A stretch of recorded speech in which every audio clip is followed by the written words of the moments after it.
গাজনে যেদিনকে ফল হয় সেদিনকে প্রত্যেক বছরই আমার শাশুড়ি মা মন্দিরে ফল ভোগ দেন আর কি।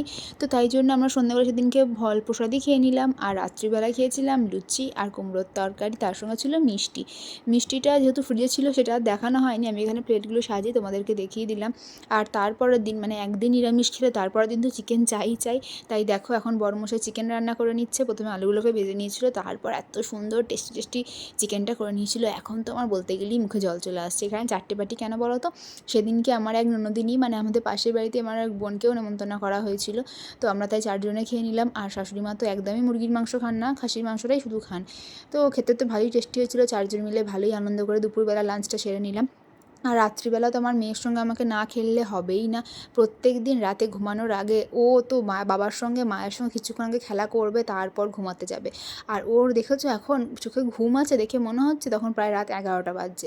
তো চলো এরমভাবেই দিনটা আমার কাটালাম। আজকের মতো টাটা, দেখা হচ্ছে আবার কাল।